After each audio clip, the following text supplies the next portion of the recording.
We're at Pool 2 at Cherrystone. It's a bright sunny Friday morning before Father's Day, and we're going to do a dye test. Dye test is to find out where the filter is shooting the water back to the pool, which represents, of course, filtered water, but it's also sanitation.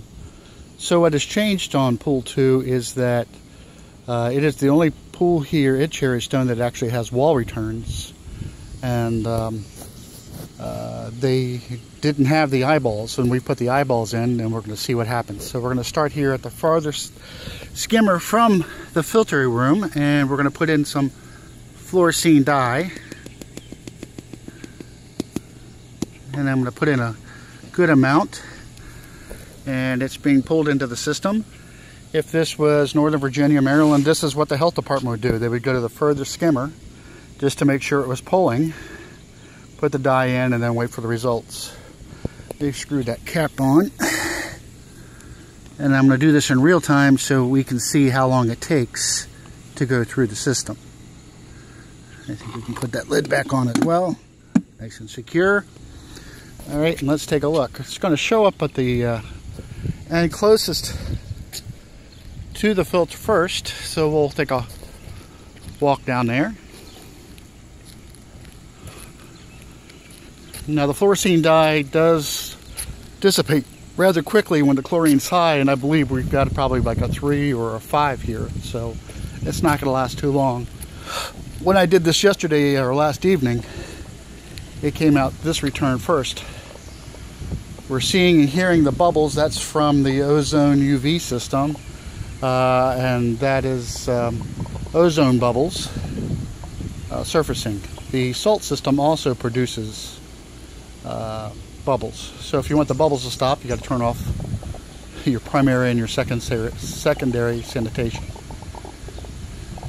What I've done is I've altered the sizes of the eyeballs so they're the smallest ones closest to the equipment room, and then I enlarged them. Here we go, we're starting to see the fluorescein now. Enlarged them as we got further away to help even out the flow throughout the pool. So you see it coming in on the steps. That looks pretty good. We're starting to see it on some of the other returns. I'm going to start backing up.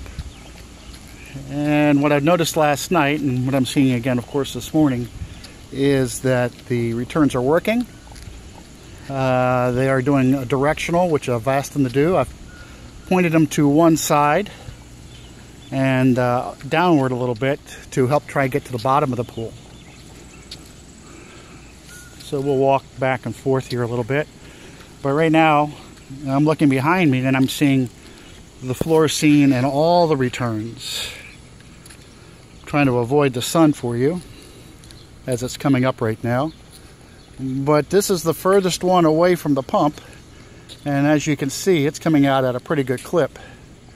And what we didn't get before is we're getting corner coverage when there was no eyeballs. So that's a really good indicator. And we can see that fluorescein is getting down to the drain, which is being pulled in.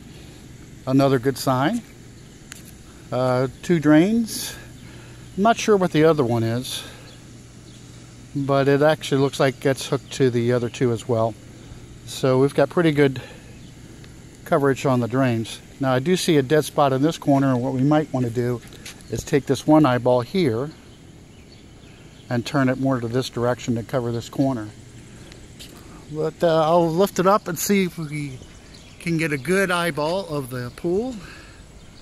Now normally if the chlorine wasn't so high, the fluorescein would be a little bit more pronounced and last a little bit longer. But the chlorine must be pretty high, which that in combination with a pH of probably about 7.4 and a calcium hardness and in that 200 to 400 range, and an alkalinity below 100. Okay, you can see where it's already starting to dissipate. You're going to have nice blue water, which is what we have here. All right, our test is done.